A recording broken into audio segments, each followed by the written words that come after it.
बहुत शुक्रिया जावेद खान साहब, और सारे दोस्तों का बहुत शुक्रिया। नमस्कार। ये इस वक्त की मजबूरी है कि हम लोग आमने सामने नहीं हैं शारीरिक रूप से, लेकिन टेक्नोलॉजी ने इसको मुमकिन किया है कि हम एक दूसरे से कम बातचीत कर सकते हैं, और इसका भी एक जरिया है कि हम एक दूसरे को देख भी सकते हैं। लेकिन यह यह जगह नहीं ले सकता उसकी जो एक दूसरे से मिलने से जो बात पैदा होती है, उसकी जगह ये चीज़ नहीं ले सकती। यह हमें समझना चाहिए। यह इंसानी समाज की फितरत है कि वह एक दूसरे से मिलना चाहता है, एक दूसरे से सुख दुख बांटना चाहता है, अपनी तकलीफ, अपनी खुशी की साझेदारी करना चाहता है। ये इंसानी समाज की फितरत है। और इसी वजह से हम लोग बड़ी बड़ी दूरियां लांग कर एक जगह से दूसरी जगह जाते हैं, लोगों से मिलते हैं। और कई लोग तो जहाँ पैदा हुए उससे बिल्कुल अलग एक दूसरे देश में बस जाते हैं, वो उनका देश हो जाता है।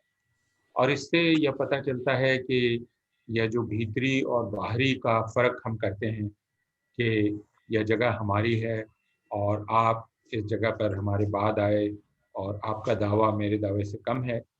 ये सारी बातें बनावटी हैं, इसलिए कि हम सब एक न एक तरह से बाहरी हैं, और बाहरी होने की वजह से हमारा दावा कम नहीं हो जाता।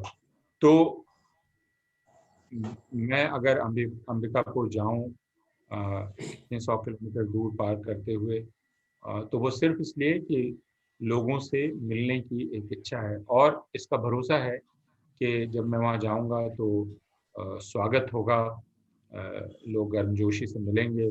और अ, यह भरोसा इंसान को रहता है कि जब आप किसी से मिलें तो आपका स्वागत होगा, अ, आपको आपके लिए दरवाज़ा खोला जाएगा, आपको पानी दिया जाएगा, आपसे हाल चाल पूछा जाएगा। यह भरोसा रहता है। इस भरोसे से ही वह कारोबार चलता है, वह चीज़ बनती है जिसको इंसानी सभ्यता कहते हैं। तो जो कुछ भी अभी हिंदुस्तान में हो रहा है या पूरी दुनिया में हो रहा है, वह इस फितरत का ही नतीजा है। इसमें जो एक इच्छा छिपी हुई रहती है वो ये कि आप मेरे वजूद को पहचानें, मैं हूँ, इसको आप पहचानें। और जब मैं आपसे ये उम्मीद करता हूँ तो अपने आप ही मैं आपके वजूद को भी पहचानता हूँ। मैं ये नहीं कहता हूँ कि आप कोई नहीं हैं। अगर आप कोई नहीं हो तो मैं आपसे उम्मीद ही क्यों करूँ कि आप मुझे पहचानें। जब मैं इसका मतलब मैं आपको आपको इतने वक़्त देता हूँ, आप आपको इतना महत्व देता हूँ, तभी तो मैं आपसे उम्मीद करता हूँ कि आप मेरी बात सुनेंगे, आप मुझे पहचानेंगे। जावेद खान साहब ने यह कार्यक्रम अ, आयोजित किया है महात्मा गांधी की अ, शहादत के दिन की पूर्व संध्या पर। इसलिए लोग पूछ सकते हैं कि इस पूर्व संध्या पर महात्मा गांधी के बारे में बात न करके क्यों हम किसान आंदोलन के बारे में बात करें, या क्यों हम पिछले साल जो नागरिकता संशोधन कानून पारित हुआ उस कानून के विरुद्ध जो जन आंदोलन शुरू हुआ उसकी बात हम क्यों। उसकी वजह सिर्फ यह है कि अ, गांधी का एक दूसरा नाम आंदोलन ही है। गांधी को हम बिना आंदोलन के नहीं समझ सकते, और गांधी को बिना जन आंदोलन के नहीं समझ सकते। गांधी ने जन आंदोलन का एक तरह से सिद्धांतीकरण किया।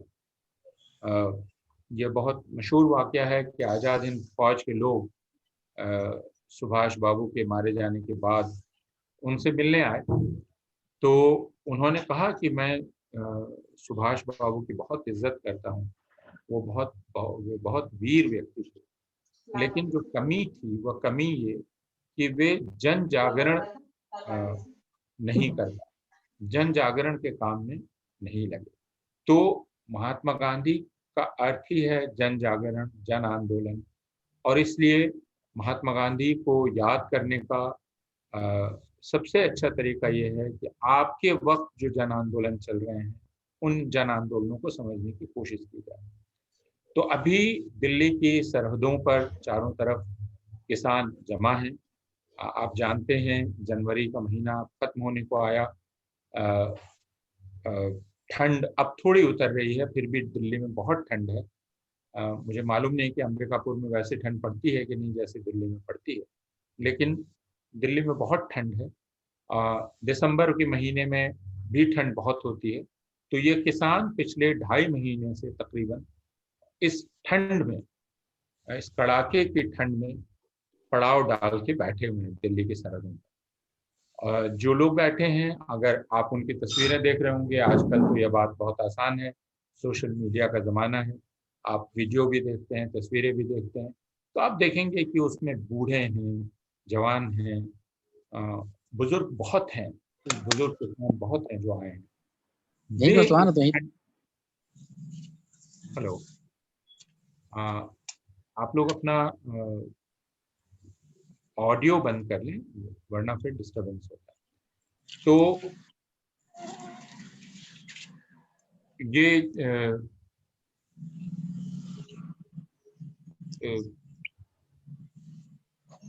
ये जो बुजुर्ग हैं और जो बाकी लोग हैं जो डेरा डाले हुए हैं 2.5 महीने से, क्यों डाले?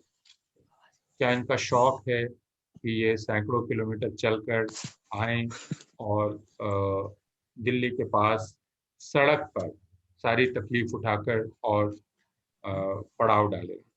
क्या ये शौकिया कर रहे हैं या क्या ये शैतान लोग? क्यों? ये लोग जिस वजह से आए हैं वह बहुत साफ है, उन्होंने वजह बताई है। कई महीना पहले से वो वजह बता रहे हैं, और वजह है जो 3 खेती किसानी को लेकर कानून पारित हुए, उन कानूनों के खिलाफ पिछले कई महीनों से एक अभियान पूरे देश में चल रहा है। और उस अभियान में यह मांग की जा रही है कि इन कानूनों को रद्द किया जाए, क्योंकि किसानों का कहना यह है कि ये कानून, बहुत शुक्रिया। तो मैं ये कह रहा था कि एक मांग लेकर सारे लोग यहाँ आए हैं, और ये मांग कोई आज से नहीं, पिछले 6 महीने से हिंदुस्तान के अलग अलग क्षेत्रों में उठाई जा रही है कि जो ये 3 कानून पारित किए गए, जिनको संसदीय प्रणाली की जितनी भी प्रक्रियाएं होती हैं, उन सारी प्रक्रियाओं को ताक पर रखकर उनकी धज्जियां उड़ाते हुए जबरदस्ती पारित कराया गया। संसद में एक तरीका ये होता है कि सरकार किसी कानून का मसौदा लाती है और उस पर पूरी बहस होती है, क्योंकि वह मसौदा तैयार होता है और संसद में अलग अलग समितियां होती हैं, जिन समितियों में वो मसौदा रखा जाता है।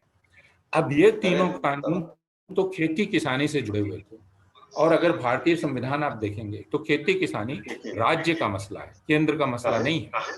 तो राज्यों से पूरे विचार विमर्श के बाद, बिना राज्यों की पूरी सहमति लिए हुए कायदे से ये जो कानून आ रहे थे, इनके मसौदे को राज्यों की विधानसभाओं में भी इन पर चर्चा होनी चाहिए। और क्योंकि कृषि या खेती किसानी राज्य से जुड़ा हुआ मसला है, लेकिन वैसा नहीं किया गया। और लोकसभा में चूंकि शासक दल का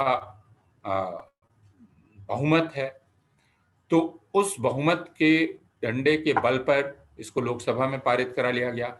राज्यसभा में जैसे पारित कराया गया, पूरी दुनिया ने देखा, उससे ज्यादा शर्मनाक दृश्य कोई हो नहीं सकता था, जिस तरह राज्यसभा में इसको जबरदस्ती पारित कराया गया। विपक्ष कहता रह गया कि इस पर बहस कीजिए, लेकिन इसको ध्वनिमत से पारित करा दिया गया, और कोई रिकॉर्ड नहीं कर सका कि मत कैसे दिया गया, कैसे नहीं दिया गया। उसके बाद आंदोलन शुरू हुआ कि चूंकि आपने जो संसदीय प्रक्रियाएं थी उनका पालन किया ही नहीं। और फिर हम यह भी याद रखें कि उसके पहले सरकार एक अध्यादेश के जरिए इनको ले आई थी।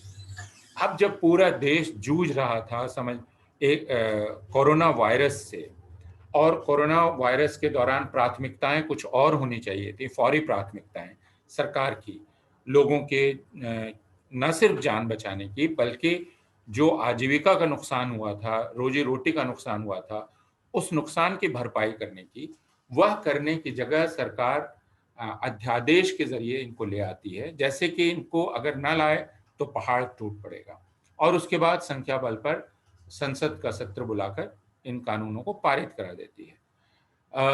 फिर जब विपक्ष यह कहता है कि भाई इसको लेकर भारी जन असंतोष है, किसानों में असंतोष है, आप दोबारा संसद जो शीतकालीन सत्र होता है उसमें हम इस पर चर्चा करेंगे। तो शीतकालीन सत्र यह कह के नहीं बुलाया जाता है कि अभी तो कोरोना वायरस का संक्रमण है, उसका खतरा है। ये बहुत दिलचस्प है कि कोरोना वायरस के संक्रमण का वह जब बहुत तेजी पर था, तब तो संसद का सत्र बुला लिया गया, यानी जब उसका खतरा बहुत ज्यादा था। जब वो ढलान पर आ गया, तब संसद का शीतकालीन सत्र यह कहकर नहीं बुलाया गया कि कोरोना वायरस संक्रमण का खतरा है। तो इससे सरकार की मंशा पूरी तरह जाहिर हो गई, और फिर किसान आंदोलित हुए अलग अलग जगह, खासकर पंजाब हरियाणा में उन्होंने गोलबंदी की। पंजाब में 3-4 महीनों से वो अलग अलग जगह धरना दे रहे थे, आवेदन कर रहे थे, लेकिन सरकार ने सुना नहीं, और तब जाकर उन्होंने तय किया कि वे दिल्ली जाकर अपनी बात कहेंगे। आखिर दिल्ली देश की राजधानी है, और इस राजधानी में सरकार को अपनी बात जाकर कहने का जनता को पूरा अधिकार है। लेकिन उनको दिल्ली की इजाजत देने की जगह केंद्र सरकार ने और भारतीय जनता पार्टी की सरकारों ने उनके रास्ते में सारी अड़चनें डाली। यानी राजपथ तक, जो राजपथ पंजाब से हरियाणा होते हुए दिल्ली पहुंचता है, उसको खोद दिया गया ताकि किसान आ न सकें।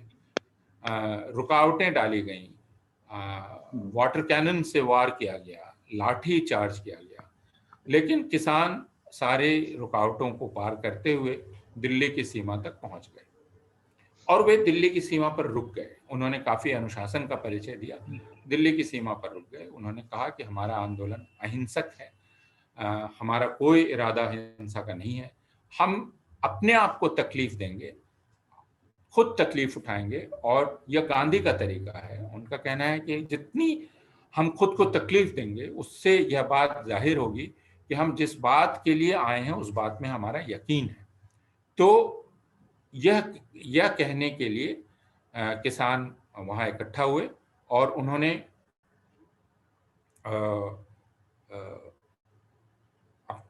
अपनी बात रखना तय किया। तो यह फिर सिंकू सीमा पर हुआ या टीकरी सीमा पर हुआ, ये दूसरी जगह हुआ, किसान हजारों हजार की संख्या में इकट्ठा हुए। केंद्र सरकार ने इसका उत्तर कैसे दिया? केंद्र सरकार ने इसका उत्तर इस तरह से दिया कि कहा कि ये किसान हैं ही नहीं, ये देखने से किसान नहीं लगते हैं। किसान क्या कोई जीन्स पहनता है, क्या कोई पैंट शर्ट पहनता है, ये किसान नहीं है। फिर ये कहा गया कि ये किसान नहीं है, ये खालिस्तानी है। फिर ये कहा गया कि इनमें माओवादी तत्व हैं, ये माओवादी हैं और जिहादी भी हैं, यह कहा गया। तरह तरह से इन पर हमला किया गया, किसानों को बदनाम करने की कोशिश की गई, और यह साबित करने की कोशिश की गई कि यह किसानों का आंदोलन है ही नहीं। लेकिन किसान डटे रहे। बदनामी के सारे जितनी भी साजिश थी और जितनी भी कोशिशें थीं, और आप लोग टेलीविज़न देखते हैं, टेलीविज़न मीडिया के बड़े हिस्से ने तो पिछले कई वर्षों से तय कर लिया है कि वह सरकार का एक तरह से सरकार का प्रवक्ता होगा। तो मीडिया ने सरकार के साथ सुर में सुर मिलाकर किसानों पर हमला करना शुरू कर दिया, और यह बहुत ही भद्दा हमला था जो किसानों पर किया जा रहा था। लेकिन किसान विचलित नहीं हुए, वे टिके रहे। आंदोलन चलता रहा। 26 जनवरी को ट्रैक्टर मार्च का ऐलान किया गया कि ट्रैक्टर परेड होगी। सरकार ने काफी भ्रम पैदा किया। उसके पहले कई दौर की बातचीत हुई, और आपने यह भी देखा कि सर्वोच्च न्यायालय में मामला गया, और सर्वोच्च न्यायालय ने कहा कि हम कानूनों को स्थगित कर रहे हैं। सर्वोच्च न्यायालय ने सरकार पे बहुत सख्त टिप्पणी की, और यह वह सर्वोच्च न्यायालय है जो सरकार का पक्षधर माना जाता है। तो अभी हमें नहीं मालूम कि सरकार ने यह क्यों, सर्वोच्च न्यायालय ने यह क्यों कहा, लेकिन सरकार के पक्षधर सर्वोच्च न्यायालय ने भी यह कहा कि ऐसा लगता है कि आपने पर्याप्त विचार विमर्श किए बिना यह कानून लागू कर दिया है, तो आप किसानों से बात करें। और सर्वोच्च न्यायालय ने सरकार की यह बात मानने से इनकार कर दिया कि किसानों को जहां वे विरोध प्रदर्शन कर रहे हैं वहां से हटा दिया जाए। उसने कहा कि सबको विरोध शांतिपूर्ण ढंग से विरोध प्रदर्शन करने का अधिकार है। लेकिन अगर आपने सर्वोच्च न्यायालय की कार्रवाई पढ़ी होगी, सुनी होगी, तो आपने ये देखा होगा कि सर्वोच्च न्यायालय ने भी सरकार में ने कहा कि देखिए इसमें खालिस्तानी है। तब न्यायालय ने कहा कि आप इसका सबूत पेश कीजिए कि इसमें खालिस्तानी है। आज तक सबूत पेश नहीं किया गया। सर्वोच्च न्यायालय में यह कह दिया गया कि खालिस्तानी है, उसके बाद भी बातचीत का दौर चलता रहा। तो दो चीजें साथ चल रही थी, एक तरफ सरकार आंदोलन को बदनाम कर रही थी, दूसरी तरफ वो बातचीत का दिखावा भी करना चाहती थी। लेकिन आंदोलन इतना गहरा है, इतना जबरदस्त है कि सरकार को पीछे हटना पड़ा। और आपने ये सुना कि सरकार ने कहा कि हम इस कानून को 1.5 साल या 2 साल के लिए स्थगित करते हैं। अब यहां फिर एक सवाल उठता है कि फिर सरकार ने हड़बड़ी क्यों की थी, वह अध्यादेश क्यों ले आई थी, उसने राज्यों से विचार विमर्श क्यों नहीं किया, उसने संसद में पर्याप्त विचार विमर्श क्यों नहीं होने दिया, हड़बड़ी किस चीज की थी। और अगर आप ये कह रहे हैं कि अगर यह कानून नहीं लागू हो आज ही तो कहर टूट पड़ेगा, तो फिर अभी आप कैसे कह रहे हैं कि हम इन्हें 2 साल के लिए स्थगित करते हैं। इसका मतलब कि आप जिस जल्दी की बात कर रहे थे कि वह जल्दी लाजमी है, उस अगर वह जल्दी नहीं किया गया तो देश का बहुत नुकसान होगा, वह बात गलत थी। सरकार झूठ बोल रही थी, सच नहीं बोल रही थी, यह जाहिर हो गया। उसी तरह सर्वोच्च न्यायालय में जो सरकार ने कहा कि इसमें खालिस्तानी हैं, देशद्रोही हैं, तत्व हैं जो बाहर प्रचार किया जा रहा था, वह बात भी गलत साबित हुई, क्योंकि सरकार ने ट्रैक्टर परेड की इजाजत आखिरकार दी, क्योंकि उसे यह एहसास हो गया कि जनमत बहुत जबरदस्त है इसके पक्ष में। तो ट्रैक्टर परेड हुई, लेकिन आपने क्या टेलीविजन चैनलों में देखा कि शांतिपूर्ण ढंग से हजारों हजार ट्रैक्टर सिंगूर, टिकरी, गाजीपुर और दूसरी जगहों से निकले और रात को वापस आ गए। यह तो आपने नहीं देखा होगा। आपने क्या देखा? आपने देखा जो टेलीविजन चैनलों ने दिखाया वह यह कि लाल किले पर कुछ एक झुंड था, जिस झुंड ने जो लाल किले में गया और लाल किले पर उसने एक जो गुरुद्वारे पर झंडा लगा होता है, जो सिखों का धार्मिक प्रतीक है, और अंबिकापुर में भी सिख हैं तो वे जानते हैं निशान साहब को, और बाकी लोग भी जानते हैं जो सिख धर्म से थोड़ा भी परिचित हैं कि यह निशान साहब का प्रतीक है। तो निशान साहब वाला ध्वज है, झंडा है, यह कोई खालिस्तानी झंडा नहीं है। तो वहां एक खाली खंबा था लाल किले में, उस खाली खंबे पर किसी उत्साही नौजवान ने वह झंडा लगा दिया। कई उत्साही नौजवान वहां मौजूद थे जो घुसे हुए थे, जो प्रत्यक्षदर्शी हैं। उनका यह कहना था, आज शाम को भी मेरी एक प्रत्यक्षदर्शी से बात हो रही थी, कि वहां तो सैकड़ों हजारों की संख्या में लोग थे और बहुत ही इत्मीनान से जा रहे थे, आ रहे थे। पुलिस को भी उन्होंने बिल्कुल परेशान नहीं किया, पुलिस ने भी उनको वहां परेशान नहीं किया, और एक झंडा लहराया गया। उसके बाद भी लोग वहां थे और फिर वो आराम से वहां से धीरे धीरे निकल भी गए। लेकिन इसी को बहुत बड़ा मसला बना दिया गया। कहा गया कि देखिए, लाल किले पर लोग चढ़ गए जैसे कि लाल किला फतह करने के लिए लोग चढ़े। भाई, दिल्ली में एक ट्रैक्टर मार्च हो रहा है जिसमें लाखों लाख लोग शामिल हो रहे हैं। अब अगर उसमें से एक हिस्सा किसी वजह से जो तयशुदा रास्ता था उससे अलग रास्ता लेकर दिल्ली पहुंच गया, और वे सारे लोग ऐसे थे जो दिल्ली के रास्ते नहीं जानते थे, तो वे आईटीओ भी पहुंच गए और फिर लाल किला भी पहुंच गए, और लाल किले में किसी ने किसान यूनियन का झंडा भी लगाया और फिर निशान साहब को भी लगा दिया। तो उससे लाल किले का अपमान कैसे हुआ? या वहां जो पहले से राष्ट्रीय ध्वज फहरा रहा था, जिस राष्ट्रीय ध्वज को किसी ने छुआ नहीं, या जब पूरा वीडियो सामने आया तो दिखलाई पड़ा कि राष्ट्रीय ध्वज जहां था वहीं था, उसको किसी ने भी नहीं छुआ। उससे बिल्कुल अलग एक खंभे पर किसी ने ये झंडा लगाया, दूसरे खंभे पे दूसरा झंडा लगाया। तो फिर इसमें राष्ट्रध्वज का अपमान कैसे हुआ? इसमें लाल किले को कैसे अपवित्र किया गया? लाल किला जिसको कहा जा रहा है कि ये राष्ट्रीय प्रतीक है, इसको अपवित्र कैसे किया गया? यह बात समझ के बाहर है।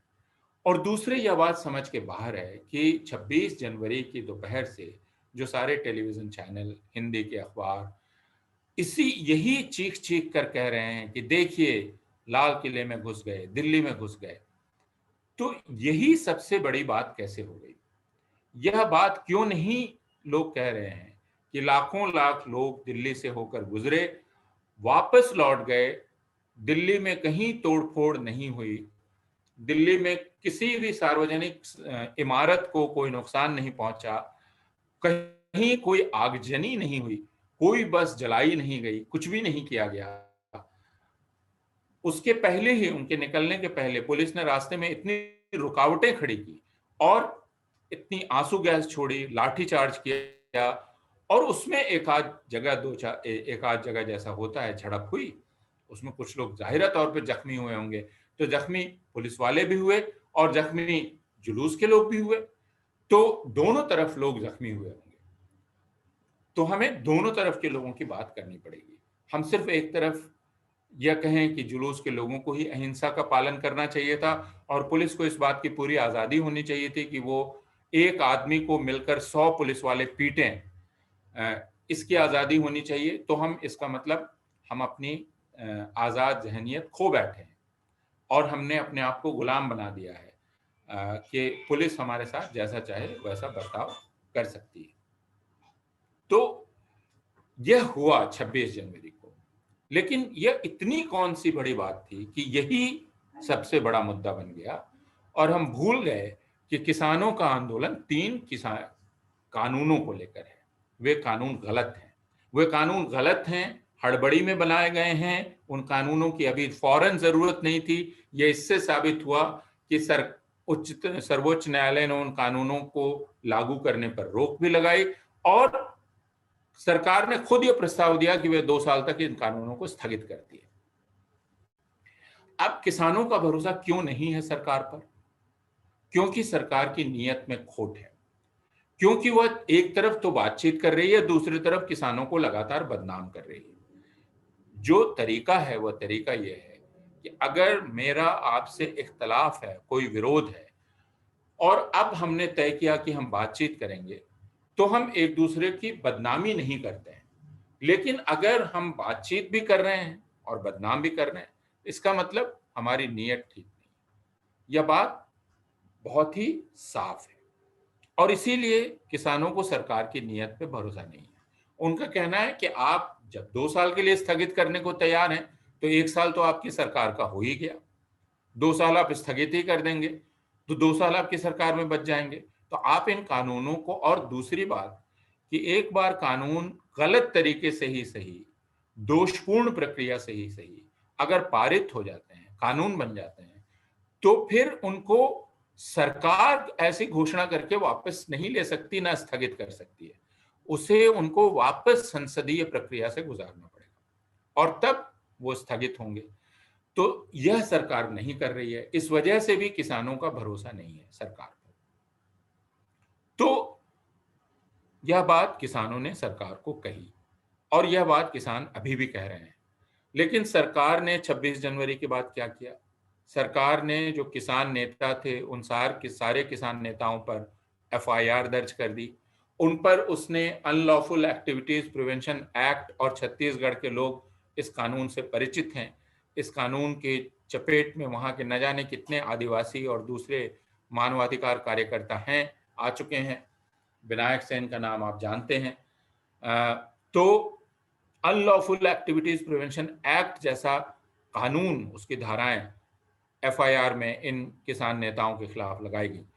कहा गया कि किसान नेताओं ने गहरी साजिश की थी और उस गहरी साजिश के चलते दिल्ली में हिंसा हुई। लेकिन ये पूछा जाना चाहिए कि फिर हिंसा का की परिभाषा क्या है? जब मैंने किसी को मारा नहीं, कोई आगजनी नहीं की, तोड़-फोड़ नहीं की, मैं आया दिल्ली में और वापस लौट गया, तो आप हिंसा इसको कैसे कह रहे हैं? कुछ लोगों ने उत्तेजित होकर एक जगह एक झंडा लगाया, क्या यह हिंसक कार्य है? तो फिर हिंसा में और उत्तेजना में कोई अंतर ही नहीं रह गया। ये एक हमारे मित्र ने ठीक ही कहा कि फिर इसका मतलब है हिंसा को हर चीज़ हिंसक है। मैं ज़रा उत्तेजित हो जाऊँ, तो आप कह देंगे आप हिंसा कर रहे हैं। तो जब दिल्ली के नागरिकों का कोई नुकसान नहीं हुआ, दिल्ली का कोई नुकसान नहीं हुआ, बल्कि दिल्ली में जब ट्रैक्टर मार्च गुजरा, तो दिल्ली के लोगों ने बाहर निकलकर तालियों से स्वागत किया, पानी पिलाया, फूल बरसाए। ये सारा दृश्य टेलीविज़न चैनलों ने नहीं दिखलाया। ये सिर्फ हमारे छोटे-छोटे जो यूट्यूब चैनल है, वो दिखला रहे हैं। इसलिए सच्चाई अब जनता को दिखाई नहीं पड़ती, क्योंकि टेलीविज़न चैनलों ने तय कर लिया है कि वो सरकार की तरफ से सच्चाई छिपाने का काम करेंगे, झूठ फैलाने का काम करेंगे। तो 26 जनवरी के बाद सरकार ने जो किसान नेता थे, उन पर आपराधिक मामले दर्ज कर दिए हैं और उनको कहा है कि आप पासपोर्ट जमा करें, जैसे कि वो देश छोड़कर भाग जाएँगे कहीं। ये किसान नेता जो अभी भी सिंघू में बैठे हैं, टिकरी में बैठे हैं, गाज़ीपुर में बैठे हैं, आप कह रहे हैं कि आप पासपोर्ट जमा कीजिए। और उसके बाद इन्होंने गाज़ीपुर में ढेर सारी पुलिस इकट्ठा की और वहाँ धमकी देना शुरू किया कि हम आपको गिरफ्तार करेंगे, खाली कीजिए। यह तो कल रात 12 बजे से हज़ारों हजार किसान वापस गाज़ीपुर पहुँचना शुरू हो गए और किस सरकार को फिर कदम वापस खींचने पड़े। लेकिन वो अपने जो पुराने तरीके थे उनसे बाज नहीं आई है। अब क्या आज देखा गया और कल देखा गया, कुछ जो इस आंदोलन के नेता हैं, जैसे योगेंद्र यादव, उनके घर के बाहर उपद्रवियों की भीड़ इकट्ठा की गई और बेहूदगी की गई वहाँ पर। अ, भद्दे-भद्दे नारे लगाए गए, गोली मारने की धमकी दी गई। इसी तरह आज सिंघू सीमा पर एक भीड़ इकट्ठा करके भेजी गई, जो वहाँ जाकर जिस भीड़ ने पथराव किया। सिंघू में सोचिए हज़ारों हज़ार लोग इकट्ठा हैं, हज़ारों हज़ार। अगर वे उत्तेजित हो जाएँ तो क्या हो? तो उनको उत्तेजित करने की कोशिश क्यों की जा रही है? क्यों उनके धैर्य की परीक्षा ली जा रही है? क्यों बार-बार वहाँ भीड़ भेजकर उन पर पथराव करने, सिंघू और टीकरी में पथराव करने की और उकसावा करने की कोशिश की जा रही है? क्यों? यह कहा जा रहा है कि ये दिल्ली के नागरिक हैं और ये बहुत नाराज़ हैं कि क्यों ये किसान यहाँ बैठे हुए हैं। लेकिन हम जानते हैं कि दिल्ली के नागरिक ये नहीं हैं। यह एक विशेष राजनीतिक दल के लोगों की भीड़ है और ये वही तरीका है जो पिछले साल अपनाया गया था, जब दिल्ली में 2019 के दिसंबर से आंदोलन शुरू हुआ नागरिकता के नए कानून के खिलाफ और दिल्ली में कम से कम 20 जगहों पर और भारत में कम से कम 200 जगहों पर ज़्यादातर मुसलमान औरतों ने, लेकिन बाकी लोगों ने भी मिलकर धरना देना शुरू किया और वह भी ठंड में, जैसे किसान बैठे हैं। वे बैठे रहे ये कहते हुए कि आप एक गलत कानून ले आए हैं, भेदभावपूर्ण कानून ले आए हैं, आप इस कानून को वापस लीजिए। आप ये वो सिर्फ ये अर्जी कर लगा रहे थे। किया क्या गया? जनवरी में उनके खिलाफ घृणा प्रचार शुरू किया गया, दिसंबर से ही, जैसे इस आंदोलन के खिलाफ शुरू किया गया। और जनवरी में वो घृणा प्रचार बहुत तेज हो गया। फिर गोली मारो के नारे लगने लगे और उसके बाद जो आंदोलन कर रहे थे उन पर हमले शुरू हुए और उसके बाद दिल्ली में भारी हिंसा हुई, उत्तर पूर्वी दिल्ली में, जिसमें 53 लोग मारे गए, सैकड़ों लोगों की संपत्ति का नुकसान हुआ। ज़्यादातर मुसलमानों का घर-बार, कारोबार तबाह हुआ। 53 लोग, जिसमें 13 हिंदू, 40 मुसलमान मारे गए। और यह सब कुछ एक संगठित तरीके से किया गया। लेकिन सरकार ने क्या किया? सरकार ने आंदोलन में शामिल लोगों पर मुकदमे दायर कर दिए जैसे आज वह कह रही है कि किसान नेताओं ने गहरी साजिश की थी जिसके चलते दिल्ली में हिंसा हुई, उसी तरह उसने पिछले साल कहा कि जो नागरिकता संशोधन कानून का विरोध कर रहे थे, उन्होंने साजिश की थी जिसके चलते हिंसा हुई। और फिर उन्होंने नेताओं को उस आंदोलन में शामिल लोगों को इस साजिश के आरोप में यूएपीए लगाकर, वही कानून जो आज ये किसान नेताओं पर लगा रहे हैं, वही कानून लगाकर उनको गिरफ्तार कर लिया। शर्जील इमाम को गिरफ्तार हुए 1 साल से ज्यादा हो गए। कल 1 साल शर्जील इमाम की गिरफ्तारी का पूरा हुआ। उसके बाद खालिद सैफी को फरवरी में गिरफ्तार किया गया और दूसरे तमाम लोगों को एक एक करके गिरफ्तार किया गया। उमर खालिद आखिरी आदमी थे जिनको गिरफ्तार किया गया। तो ये तमाम लोग जो आंदोलन कर रहे थे, नताशा नरवाल, देवांगना कलिता, गुलफिशा, या और भी तमाम लोग जो आंदोलन कर रहे थे, क्यों कर रहे थे? जैसे आज किसान एक इंसाफ की बात को लेकर आंदोलन कर रहे हैं और वे कह रहे हैं कि सरकार एक गलत कानून लाई है और हम इस नाइंसाफी को नहीं मानते। वे इस नाइंसाफी का विरोध खुद तकलीफ उठाकर कर रहे हैं।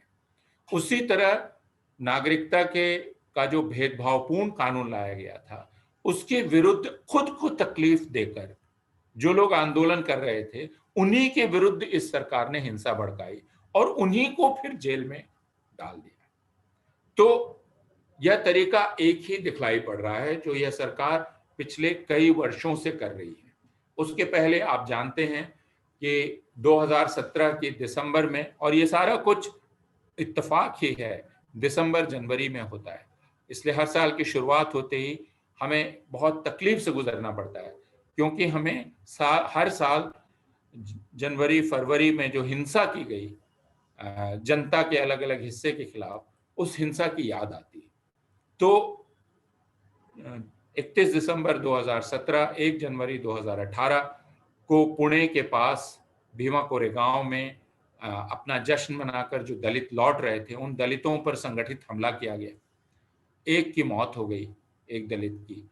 जिन लोगों ने हमला करवाया था, उन पर कार्रवाई करने की जगह एक दूसरी कार्रवाई शुरू हो गई। और फिर वही मैं आपको बताने की कोशिश कर रहा हूं, तरीका वही है। कहा गया कि जिन लोगों ने भीमा कोरेगांव में कार्यक्रम आयोजित किया था, उन लोगों ने वहां भड़काऊ भाषण दिए जिसके चलते हिंसा फैली।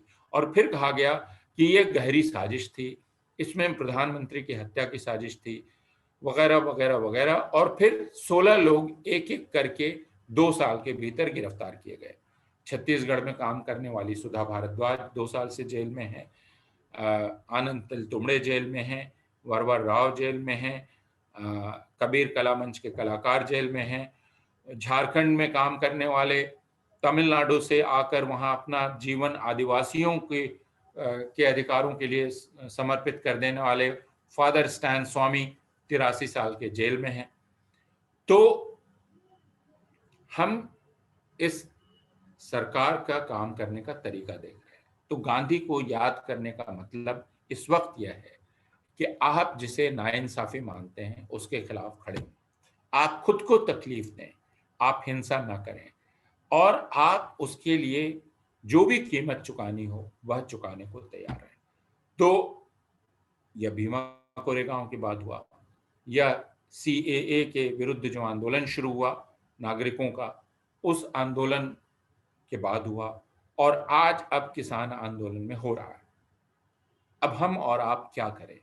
हम और आप जो इन आंदोलनों में शरीक नहीं हैं, सीधे सीधे किसान आंदोलन में आप नहीं हैं, मैं नहीं हूं, लेकिन हमें कम से कम यह तो समझना चाहिए कि अगर किसी एक कानून से समाज के एक तबके को भी तकलीफ होती है, तो समाज के सारे तबकों को वह तकलीफ महसूस होनी चाहिए। गांधी का यही सिद्धांत था।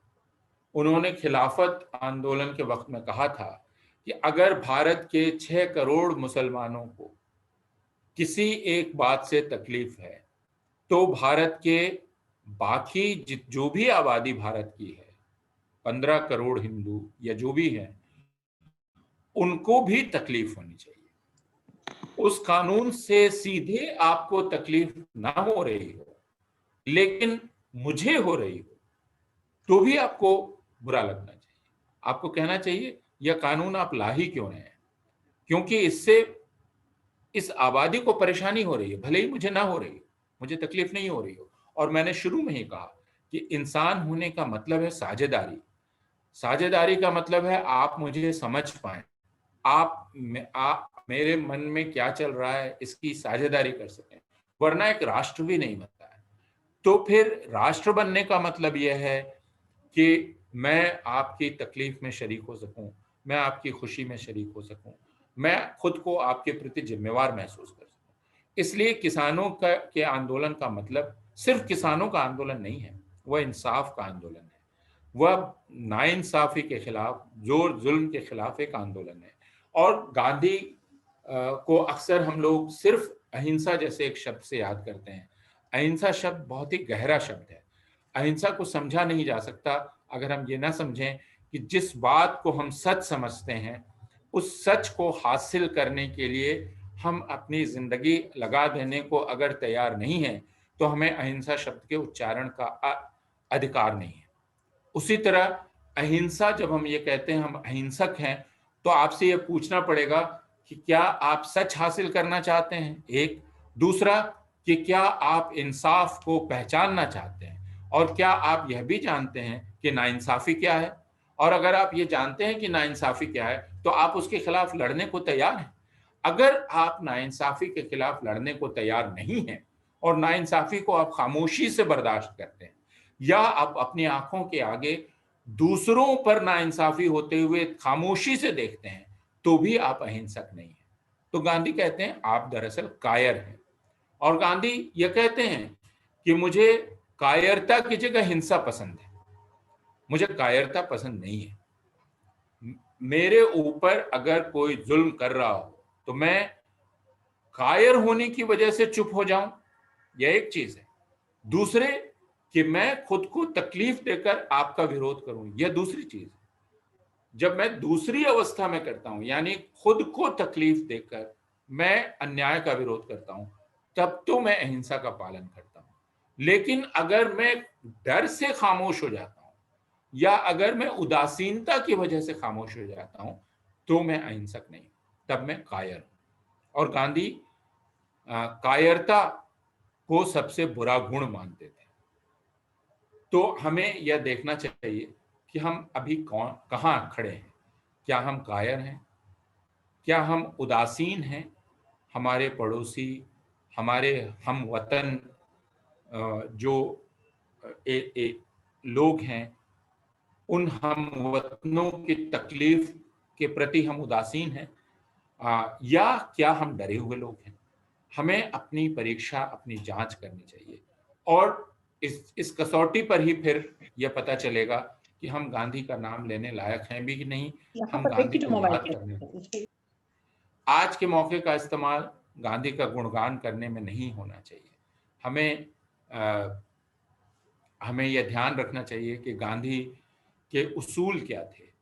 और गांधी का उसूल जो राष्ट्र का था, राष्ट्र कैसा हो, राष्ट्र ऐसा होगा जिसमें हर कोई सर उठा के चलेगा, कोई किसी वजह से सर झुका के ना चले। ऐसा ना हो कि मैं ये कहूं कि मेरा अधिकार इस राष्ट्र पर ज्यादा है, क्योंकि अपूर्वानंद जैसे लोगों की संख्या इस राष्ट्र में ज्यादा है, और इस राष्ट्र में अफरोज खान या किसी और जैसे लोगों की संख्या कम है, इसलिए वो मेरे आगे सर झुका के रहें। गांधी ये कहते थे ऐसा राष्ट्र मुझे कबूल नहीं है। और अपूर्वानंद को इसका अधिकार नहीं है कि वो अफरोज को ये कहें कि आप इस तरह रहें, इस या खाएं या पिएं, इस तरह आप किस सलाम दुआ करें, आप इस तरह राष्ट्र का अभिवादन करें। यह अधिकार अपूर्वानंद को नहीं है। अफरोज की अपनी तबीयत, उनका अपना तौर तरीका, उससे यह तय होगा कि वह कैसे जिएंगे, क्या करेंगे, और उसमें दखल देने का मुझे कोई अधिकार नहीं है। अगर ऐसा होता है, और पिछले 6 वर्ष से यह हो रहा है, कि इस मुल्क में एक खास पहचान के लोगों को यह बतलाया जा रहा है कि इस मुल्क पर आपका अधिकार हमारे जितना नहीं है, तो फिर इस समय गांधी को याद करने का, हम गांधी को याद करने का मतलब यह है कि आप उस उसूल को दोहराएं कि इस मुल्क पर हर किसी का अधिकार, हर किसी का हक बराबरी का है। और अगर यह हक मारा जा रहा है, अगर इस हक पर हमला हो रहा है, तो हम सबका फर्ज है कि हम इस हक को हासिल करने के साथ